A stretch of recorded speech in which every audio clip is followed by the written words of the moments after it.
Content ক্রিয়েটরদের জন্য সবচেয়ে নির্ভরযোগ্য একটা প্ল্যাটফর্ম ইউটিউব।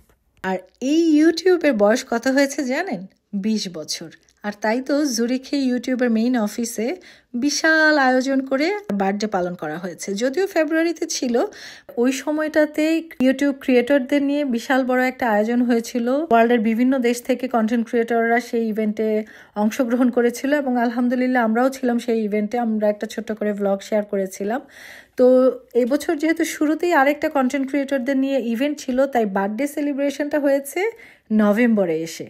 ইভেন্টটা হয়েছে 18ই নভেম্বর, বরাবরের মতোই গুগল এবং ইউটিউবের অফিসে আমাদের জুরিখে। এবারও ইউরোপের বিভিন্ন দেশ থেকে এসেছে এবং আলহামদুলিল্লাহ এবারের মতো তৃতীয়বার আমরা ইউটিউবের এই ক্রিয়েটর কালেকটিভ প্রোগ্রামটাতে আমরা আমন্ত্রিত ছিলাম আমাদের সুইস ভিউ চ্যানেলের জন্য।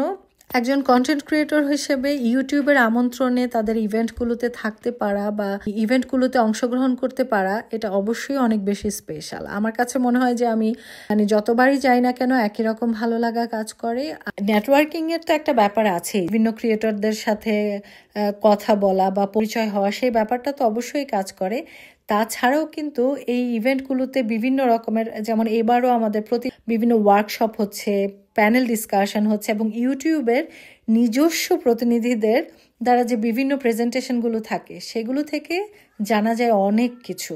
বিভিন্ন রকমের তথ্য অ্যান্ড টিপস তো দিচ্ছেই, সেই সাথে যে ব্যাপারটা সবচেয়ে বেশি ইন্টারেস্টিং লাগে সেই ব্যাপারটা হচ্ছে যে আমরা হয়তো পুরো ওয়ার্ল্ড থেকে মিলিয়ন মিলিয়ন ইউজার্স আছি ইউটিউবের, কিন্তু ইউটিউবটাকে যারা পরিচালনা করছে তাদের মধ্য থেকে কয়েকজনের কাছ থেকে সরাসরি ওপিনিয়ন নেওয়া বা তারা কি বলছে, একটা জার্নি। এই জার্নিটা সত্যি অনেক বেশি special.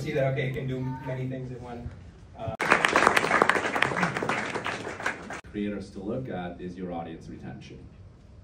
It is like the creator meetup with 5 creative tools and alternative monetization spread between Zurich and Matthew. Thank you so much. So we will give you one. I think it's 100. We probably could have filled it even more. So it's really fascinating.